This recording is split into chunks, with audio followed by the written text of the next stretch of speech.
Bismillahirrahmanirrahim. So we were discussing meningitis. Meningitis क्या होता है? Inflammation of the meninges. कहाँ पे होती है? सबरेकेनाइड स्पेस के अंदर, ठीक है.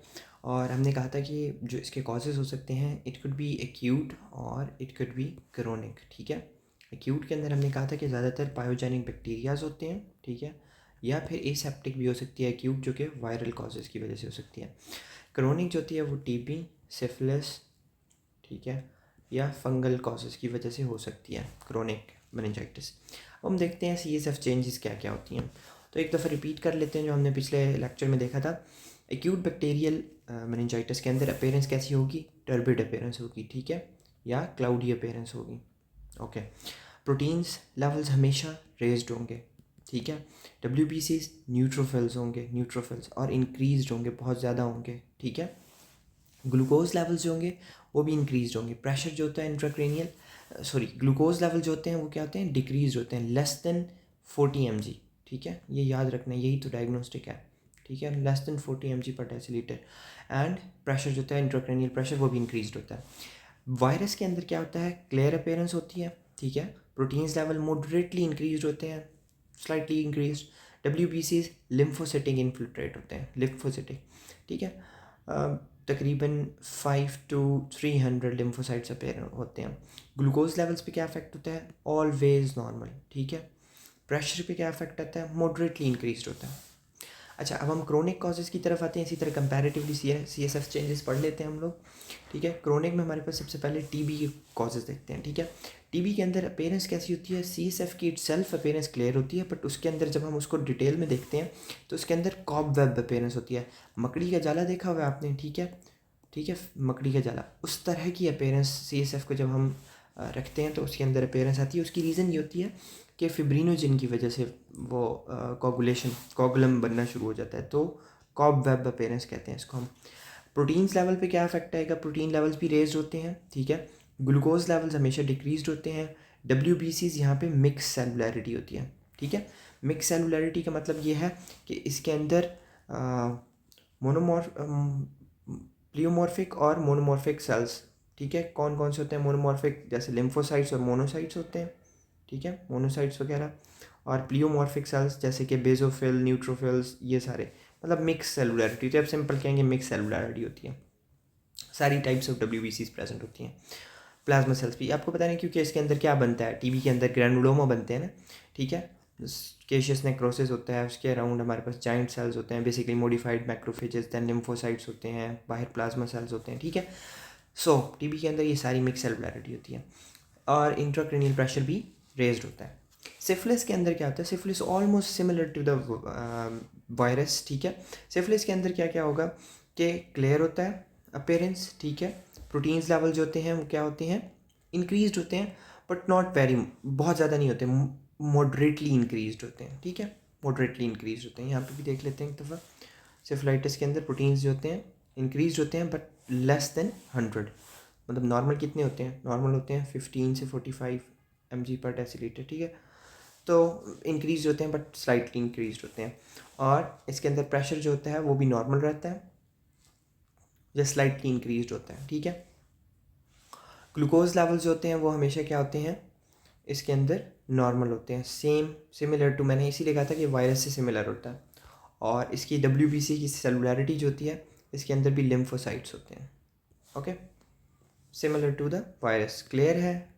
अपेयरेंस इसकी भी क्लियर है. Proteins level slightly raised. Lymphocytes होते हैं, इसमें भी लिम्फोसाइट्स होते हैं. ग्लूकोज लेवल नॉर्मल और इंट्राक्रेनियल प्रेशर इंक्रीज होता है स्लाइटली. फंगल कॉजेज़ की तरफ आते हैं, ठीक है. फंगल कॉजेज़ में इसकी अपेयरेंस क्लियर होती है, ठीक है. प्रेशर जो होता है वो इंक्रीज होता है. लिम्फोसाइट्स और न्यूट्रोफिल्स और मैक्रोफेजेस सारे मिक्स सेलुलैरिटी होती है इसके अंदर भी, ठीक है. प्रोटीन्स लेवल रेज्ड होते हैं और ग्लूकोज हमेशा डिक्रीज होता है. अब आपको ग्लूकोज डिक्रीज किस किस में नज़र आया? TB में भी डिक्रीज नज़र आया ये स्लाइटली, ठीक है. सबसे ज़्यादा किस में डिक्रीज हुआ होता है? फंगल में, और दूसरा बैक्टीरियल में, ठीक है, एक्यूट बैक्टीरियल में. और क्लोराइड लेवल्स भी डिक्रीज होते हैं तीनों के अंदर, बैक्टीरिया के अंदर भी, TB वाले में भी, और फंगल में भी. सो होपफुली आपको ये क्लियर होगा. Let's revise it and summarise it up. So chronic causes हमने कहा था कि टीबी हो सकती है। टीबी जो होती है आपको पता है कि सिस्टमिक डिजीज़ होती है। सेकेंडरी जब इन्फेक्शन इसका स्टार्ट होता है तो ब्रेन के अंदर भी हो सकता है। इसका एक करेक्टरिस्टिक इंटरपैरेन्काइमल लीजन बन जाता है जिसको हम ट्यूबरकुलोमा कहते हैं, ठीक है, ट्यूबरकुलोमा। ओके, ग्रॉस अपीयरेंस कैसी होती है सब एरिकिनाइड स्पेसिस के अंदर? Greenish, gelatinous and fibrous exudate. अब ये आपको याद रखना है, ठीक है, gelatinous and fibrinous exudate. Acute bacterial के अंदर क्या था? पायोजेनिक या प्यूरुलेंट डिस्चार्ज था, ठीक है। यहाँ पे क्या है? Gelatinous and fibrinous. ओके, उसके अलावा क्या है कि इसके अंदर एक वेल सर्कमस्क्राइब्ड इंटरपैरेन्काइमल लीजन जिसे हम क्या कहते हैं? ट्यूबरकुलोमा, वो प्रेजेंट होता है। फाइन। माइक्रोस्कोपी पे हम क्या देखेंगे? टीबी का आपको माइक्रोस्कोपी पहले ही पता हो कि ग्रैनुलोमास बनते हैं। अब ग्रैनुलोमास या केशियस नेक्रोसिस के साथ हो सकते हैं या नॉन केशियस हो सकते हैं, ठीक है। ये नॉन केशियस है। इसके आसपास क्या है?